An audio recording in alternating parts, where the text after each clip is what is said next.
반갑습니다. 사실 이번 치러지게 되는 재선거는 굉장히 중요한 의미를 가지고 있다 생각을 합니다. 민주당이 여당이 되어서 광주 문제를 정말 저희 시민들의 입장에서는 제대로 해결해 줄 것으로 기대를 했지만 실제 국회에서 활동할 수 있는 국회의원이 하나도 없기 때문에 소통 창구에 애로가 많습니다. 그래서 차제에 정말 치러지는 재선거를 통해서 과연 민주당이 집권 여당으로서 책임감을 가지고 일할 수 있는 후보를 뽑아낼 수 있느냐라는 점에 의미가 있다라고 생각을 합니다. 그래서 오늘 저는 여러분들께 제가 이번 재선거를 통해서 지향하는 바를 설명드리고자 합니다. 문재인 정부의 핵심 과제, 국정과제가 100대 국정과제라는 이름으로 이미 발표된 바가 있습니다. 그 문재인 정부 100대 국정과정 중에서 20개는 박혜자가 해왔던 일이고 또 앞으로 박혜자가 해야 될 일이라고 믿습니다. 오늘 여러분들께 설명드리면 첫 번째로 절반의 임기가 남아 있습니다. 임기는 이번 6월 13일에 당선이 되는 사람은 1년 10개월 동안 일할 수 있습니다. 그리고 또다시 선거를 맡게 됩니다. 그래서 이 기간 동안에, 짧은 기간 동안에 2년 동안 비워왔던 일을 2배로 할 수 있는 사람이 필요합니다. 그래서 이번 선거는 재선거입니다. 임기는 절반밖에 안 됩니다. 그래서 총선 때와도 선거 의미가 다를 수밖에 없습니다. 박혜자의 이번 선거의 의미를 규정하는 메인 슬로건은 절반의 임기, 2배로 일할 사람, 이렇게 정했습니다. 지난 2년 동안에 저희가 공백을 메꾸기 위해서는 2배로 일하지 않으면 어렵습니다. 그래서 일할 후보를 여러분들께서 선택해 주셔야 된다라는 말씀을 올립니다. 두 번째로 박혜자의 정책 과제에는 다음과 같은 의미가 있습니다. 문재인 정부의 광주 발전 공약 사업 중에서 9개가 있습니다만 그중에 3개는 박혜자가 해왔던 일이고 박혜자가 제안을 했습니다. 그래서 여러분들이 보시게 되면 공약 사업 3개에 제가 이제 선정이 되었는데요.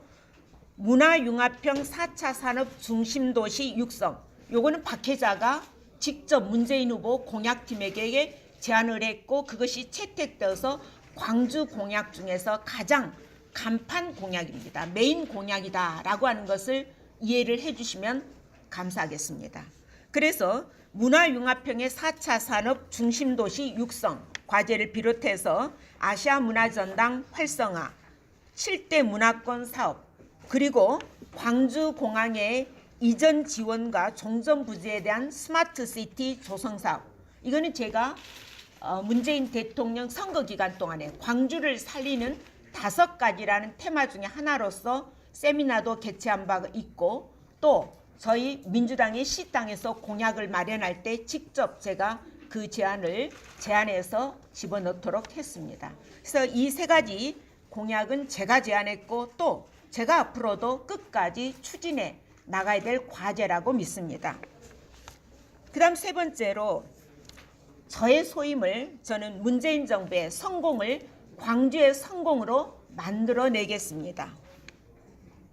19대 의정활동에서 제 열정과 소신이 묻어났던 사업들이 있습니다. 여기 근처에 있는 상무소각장의 이전 문제, 제가 그 상무소각장의 이전 문제는 전액 국비를 확보해서 이전을 시켰습니다. 그리고 동시에 이제 추진해야 될 것은 상무소각장 이전 부지에다가 문화복지 복합시설을 설치를 해야 됩니다. 그러나 2년 동안 이 사업은 하나도 진척이 된 바가 없습니다. 이제 그 2년의 공백을 메우고 제가 다시 나가서 여기에 문화복지 복합타운을 만들어내도록 하겠습니다. 그리고 여러분들 잘 아시다시피 2019년 세계 수영대회 누가 했습니까?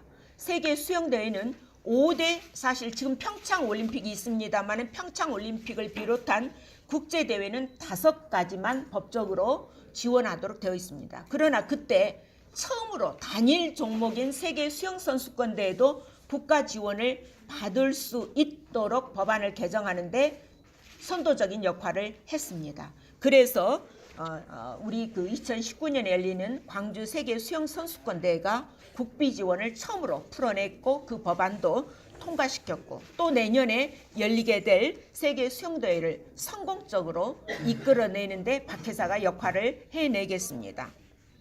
또 상무시민공원에서 저희가 상무시민공원 리모델링 사업을 했고 시민공원에서부터 광주시청 그리고 무각사까지 이어질 수 있는 1시간 정도의 힐링로드 걷는 거리를 제가 구상을 했고 이 60억 사업을 첫 사업만 제가 진행시키고 2년 동안은 못했습니다. 그런데 나머지 2년 동안 하나도 진척된 바가 없는 안타까움을 제가 대면하고 있습니다. 그 사업 저에게 맡겨주십시오.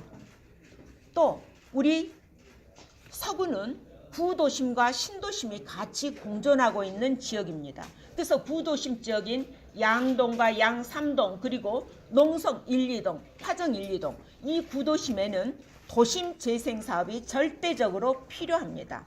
그래서 제가 19대 의원 시절에 양동과 농성동의 도심 재생 사업을 250억 사업을 제가 2가지 사업을 연달아서 정말 온갖 모욕을 겪으면서 제가 따다가 시행시켰습니다. 그러나 거기에서 한 발짝도 더 나아가고 있지 못한 현실을 보면서 제가 얼마나 마음이 아픈지 모르겠습니다.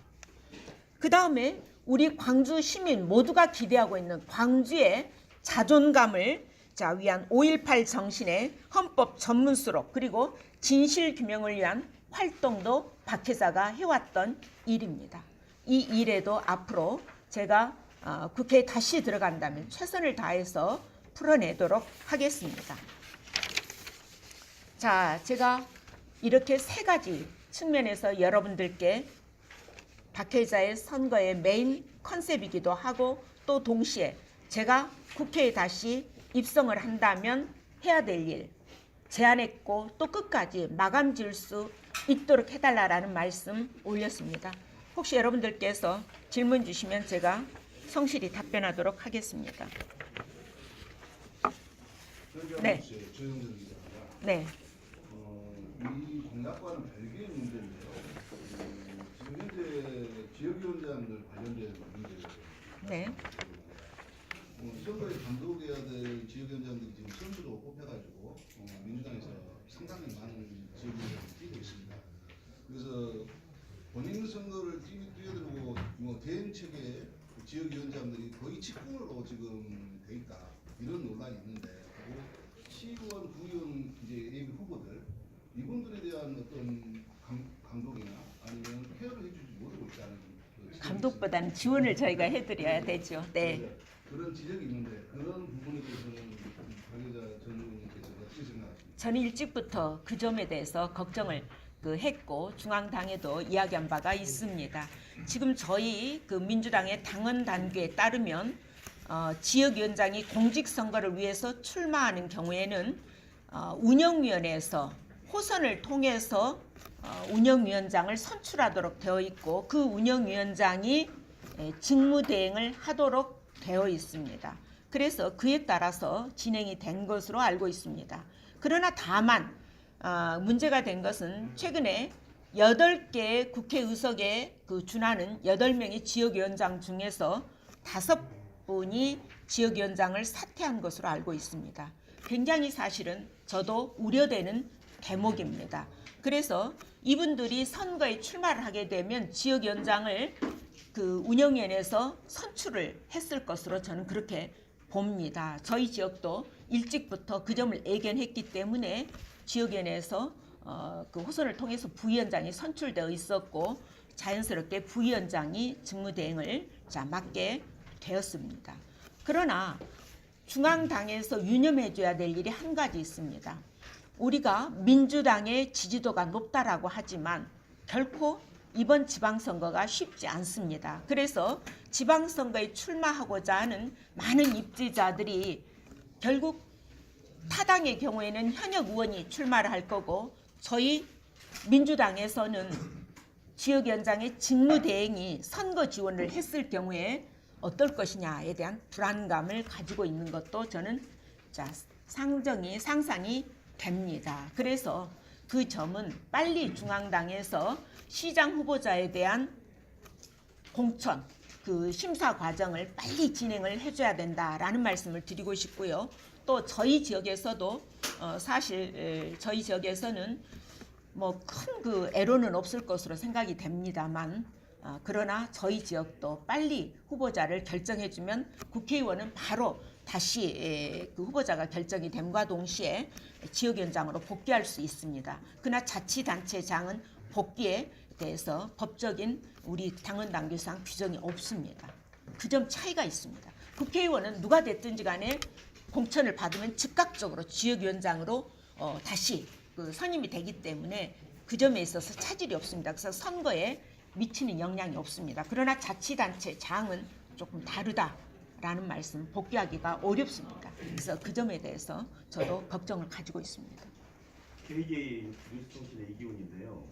좀 우려 섞인 이야기가 좀 최근에 돌고 있는데 중앙당 제3자 차출 논란도 좀 제기되고 있는데 그 부분에 대해서 혹시 들으셨나요? 3자 차출론이 뭡니까? 좀 처음 듣는 얘기입니다. 중앙당 차원에서 제3의 인물을 내정할 수도 있다는 이야기들이 지금 현장에 있어서 저는 그런 일은 저희 서갑에 한정됐다라고 하면 그런 일은 있을 수도 없고 또 있지 않다라고 단호하게 말씀드릴 수 있습니다. 저는 2년 전에 모든 사람들이 다 탈당을 할 때 민주당을 제가 허물어져가는 종갓집 일망정 지키겠다라고 선언을 했고 민주당에 지켜왔습니다. 그리고 지난 대선을 제가 치열하게 싸워왔습니다. 그래서 대선의 고비도 제 배지는 떨어졌지만 대통령 만들었다라고 하는 자부심으로 견디고 있습니다. 민주당이 과거와 같은 그런 일은 있을 수도 없는 일입니다. 그러나 이제 정치판에는 온갖 이제 그 소문들, 시나리오가 정말 그 합리성과 또 그 근거와 관계없이 떠돌아다녀서 아마 나오지 않았을까 그런 생각합니다.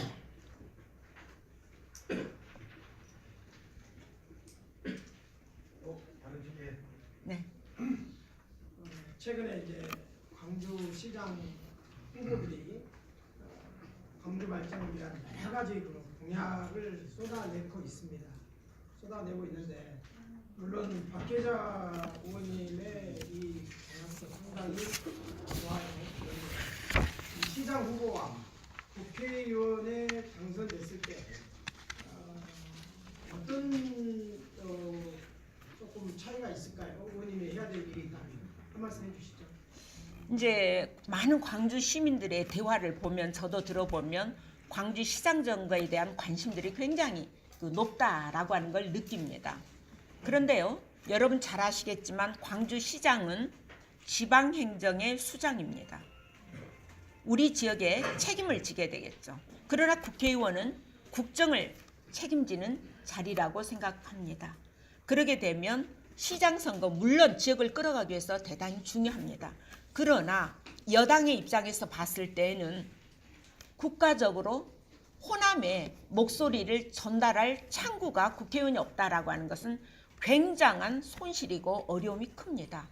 그 점에서 이번 국회의원 재선거는 제가 지난번에 출마 기자회견 할 때 말씀드렸던 것처럼 광주 시민들에게 하늘이 준 기회다. 저는 그렇게 믿습니다. 광주의 목소리를 정부 각 부처에 전달하는 것이 이번 여당 국회의원이 된다면 해야 될 역할이라고 믿습니다.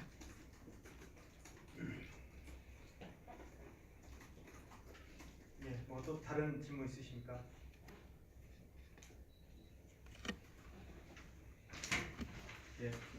예, 시간 주셔서 공식적으로 마치도록 하겠습니다. 오늘 예. 참석해 주셔서 감사합니다. 참석 감사드립니다.